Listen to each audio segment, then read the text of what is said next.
बहुत समय पहले की बात है। एक गांव में एक बूढ़ी औरत अपने इकलौते बेटे रेहान के साथ रहती थी। वह महिला बहुत गरीब थी। उसके पास उसका अपना घर तक नहीं था। एक रोड एक्सीडेंट में 4 साल पहले उसने अपना पति खो दिया। तब से वह अपने इकलौते बेटे के साथ किराए के मकान में बड़ी ही मुश्किल से अपना गुजारा बसर करती थी। उसका लड़का रेहान पढ़ाई लिखाई में नंबर 1 था। वह अपनी माँ की परेशानी को समझता था और बहुत मेहनत से पढ़ाई किया करता था ताकि एक दिन वह अपनी माँ का सहारा बन सके। उसकी माँ उसको पढ़ाने के लिए बहुत मेहनत करती थी। दिन भर अपने बेटे के लिए काम करती और हर वक्त यही सोचती कि एक दिन मेरा बेटा बहुत बड़ा आदमी बनेगा।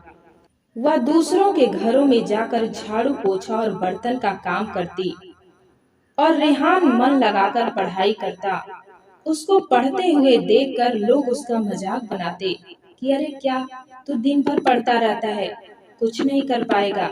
जा अपनी माँ के साथ उसके काम में हाथ बटा। पढ़ाई लिखाई छोड़, अफसर बनना तेरे बस की बात नहीं है। सबकी बातें सुन सुनकर रेहान निराश हो जाता, लेकिन फिर बोलता, नहीं, मुझे एक दिन बहुत बड़ा अफसर बनना है, इसीलिए सबके घर से अखबार लाकर पढ़ता हूँ। उसकी बात सुनकर लोग हंसने लगते। तुम और अफसर, शक्ल देखी है अपनी। कहना जितना आसान है, बनना उतना ही कठिन। उसकी माँ को ये सब सुन सुनकर बहुत बुरा लगता, लेकिन वह किसी का जवाब नहीं देती, ये सोचकर कि एक दिन उसका वक्त जरूर बदलेगा। फिर वह अपने काम पर लग जाती। सुबह 4 बजे से उठकर ही वह अपने काम में लग जाती थी।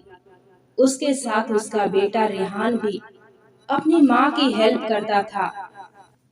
एक दिन मकान मालिक आया और उसको कमरा खाली करने को कहने लगा, क्योंकि वह समय पर किराया नहीं दे पाती थी। बड़ी मुश्किल से वह 1 साल का समय गुजारी। इस बीच उसका बेटा खूब मन लगाकर पढ़ाई किया। अब उसके एग्जाम देने का समय आ गया। वह एग्जाम देने जा रहा था, तभी एक बाइक वाले ने उसे धक्का मार दिया।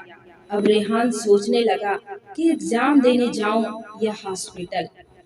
यदि मैं हॉस्पिटल पहले जाता हूँ तो मेरा एग्जाम छूट जाएगा और मेरा 1 साल बर्बाद हो जाएगा। इसलिए वह पहले एग्जाम सेंटर पर गया, वहाँ एग्जाम दिया। फिर वह हॉस्पिटल जाकर अपना इलाज करवाया। फिर वह घर अपनी माँ के पास चला गया। जिस दिन रिजल्ट आने वाला था, उस दिन उसकी माँ ने अखबार खरीद कर लाया और अपने बेटे से कहा, लो बेटा, अपना रिजल्ट देखो। रिजल्ट देखकर रेहान जोर से चिल्लाया, माँ मैं पास हो गया, मैं अफसर बन गया। माँ, तुम्हारा बेटा अफसर बन गया। सुनकर उसकी आंखों में खुशी के आंसू आ गए। माँ और बेटे दोनों गले लगाकर रोने लगे।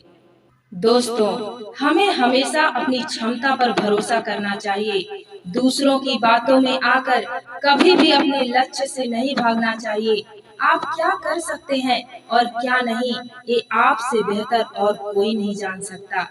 इसलिए दूसरों की बातों से निराश होकर अपने निर्णय को नहीं बदलें। जो करने को आपने ठान लिया, उसके प्रति ईमानदारी से मेहनत करिए। एक दिन आपको कामयाबी जरूर मिलेगी।